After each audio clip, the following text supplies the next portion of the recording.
estar gravando aqui esse áudio com meu amigo missionário Ricardo, né? A respeito de um processo de arrebatamento que o Senhor, pela sua infinita misericórdia, nos levou essa madrugada. Confesso aos irmãos que eu tive que anotar porque são muitos detalhes para que eu não possa esquecer nada, tá? Eu estava orando essa madrugada e o Senhor me levou em um processo de arrebatamento, como eu já havia falado aos irmãos.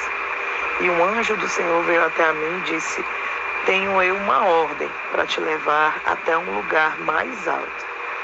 E segurei uma das suas asas e saí sobre o céu. E eu chegava em um cume muito alto, irmãos. E eu olhava para o anjo e dizia assim: onde é que eu estou? E ele disse para mim: no segundo céu. E naquele cume eu sentia muito frio e um temor muito grande. E ele disse assim: ouve, diz o Alfa e o Ômega. Quando eu ouvi, um barulho foi de um terremoto, sabe? E eu olhei para ele e disse: eu vou cair daqui. Aí ele disse: não, é apenas o Eterno levantando-se do seu trono. E ele vai falar. E eu ouvi quando ele dizia assim: diz ao meu povo. E a voz dele soava com muita força, que tremia os montes daquele lugar. E ele dizia assim: eu sou grande, e diz ao meu povo: não existe mais tempo. Avisa tu aos líderes e pastores que se preparem para o grande acerto que eu vou fazer com cada um deles, que apacentam as minhas ovelhas. Requererei de suas mãos as vidas aos missionários da minha casa que carregam patente e só têm um título. Eu requererei o seu ministério e o seu chamado. Aos obreiros e diáconos da minha casa, que têm negligenciado o templo e não têm trabalhado como lhes convém, eu requererei. Aos que intercedem pela minha obra, quero unidade, mais santidade. Aos que cuidam de vidas em seus departamentos, quero posicionamento. Diz a minha igreja que o pecado oculto tem que ser removido do meio do povo. Existe uma guerra travada.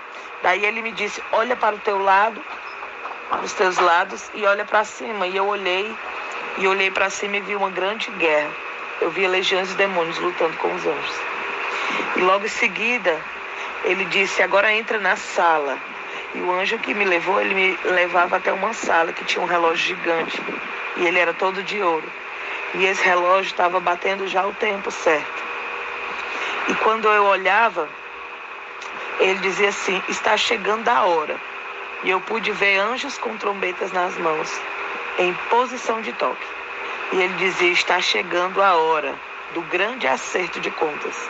E eu estou avisando em todos os povos, línguas, tribos e nações, que eu estou vindo buscar um povo dentro de um povo. Diz ao meu povo para estar limpando as vestes, pois eu estou pronto. E eu disse: Senhor, eu não tenho capacidade para falar isso ao povo. E ele disse: fala ao anjo da igreja, e ele saberá o que tu estás falando. Não tenha medo e nem te assustes. Eu sei como me direciona ao meu servo. E eu disse para ele que eu iria falar, né, irmãos? E pedi para ele se eu ia ficar lá ou se eu ia voltar e avisar as pessoas e depois voltar para lá. E ele disse para mim: vai e volta, pois não chegou ainda o teu tempo. E foi isso que Deus me mostrou, um grande alerta, né? E eu confesso aos irmãos que eu estou bem impressionada e com grande temor diante de Deus.